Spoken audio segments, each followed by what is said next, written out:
What should we do about her anyway? Can she still end the world like this? She hurts. We should help.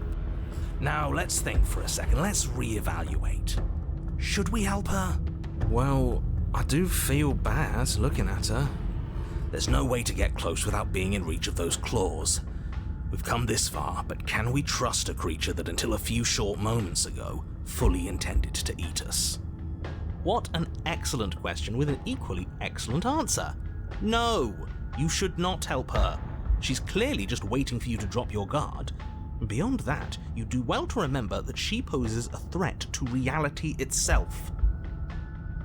You already have a weapon, and she's as vulnerable as she's ever going to be. How about you use it?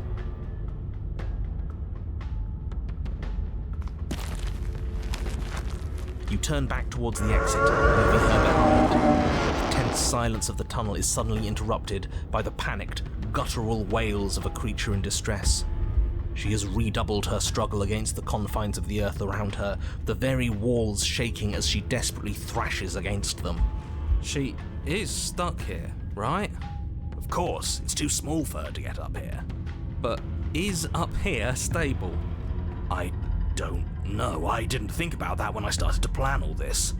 It isn't. It's only dirt and stone, and she is very, very big. Hurry! You do your best to scramble up towards the exit, but you barely manage to get halfway before the ground beneath you begins to crumble. And she is getting closer, her breath hot on the back of your neck. Damn it all. This whole thing is just an exercise in futility, isn't it? No words, only action. Keep running. But the tunnel collapses before either you or the princess manage to reach the exit. Everything goes dark and we die? Oh no, you're perfectly fine. You're just buried under literal tons of earth, as is the princess. Why, for the love of everything, did I not think about the stability of the tunnels? I'm supposed to be smarter than this. I'm supposed to have a plan for everything. This is all my fault. I was the one who started worrying about this place falling apart. And what, you think worrying made the tunnel collapse? I don't know. Maybe. It was physics. You can't change things just by thinking about them. That's ridiculous. Bickering and bickering doesn't matter, because now we're here, stuck in a dark place, not a place to move, not even room to dig. Something shifts in the gloom around you. An eye opens. The wet glint of it pierces the darkness, its pupil focused on you. The princess. At least she's as stuck as you are. Not that it'll do much good in the end. Stuck is still alive. But it's not alive forever. I can smell the end all around us. Sweet and empty. This is where we die. I'm going to lie down now. The eye stares at you with resignation, a glimmer of regret. Are we going to be here forever? Is this my fault? I wish that were the case, but she's too far away for you to reach, and even if she weren't, your arm is pinned. Can you make it unpinned? Of course he can't. We've been over this. You can't just change reality on a whim. That's what makes it real. He's right. There's nothing I can do here. I'm sorry. No more circles to run in. It's time to sleep.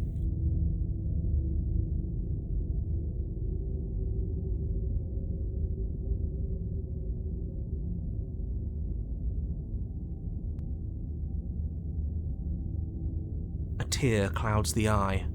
It's okay. It isn't.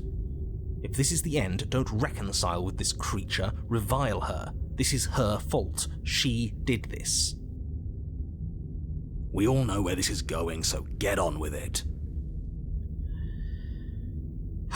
All right, I'll go into extra detail, just for you. The weight of the world you have destroyed rests on your chest. It both crushes and cradles you, holding your lungs in a stasis where you can never take in quite enough breath for comfort.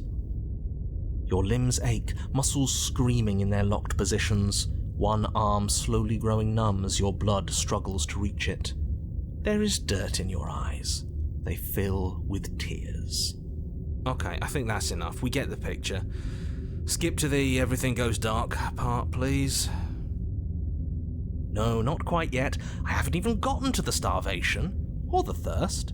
That gnawing that starts as a nibble, a little reminder that despite it all, you're still alive. You can see that she too feels herself being eaten from the inside. Her gaze never leaves you. Any semblance of thought has vanished, replaced with a desire for the only thing that can sate her hunger.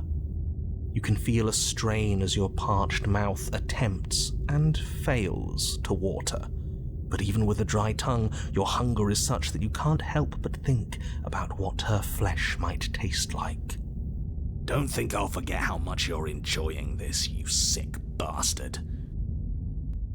Don't worry, the end is close. Your mind grows cloudy as your blood slows, your chest trying to suck in enough oxygen to feed your starved muscles, your bruised ribs doing little more than bumping up against hard, packed dirt.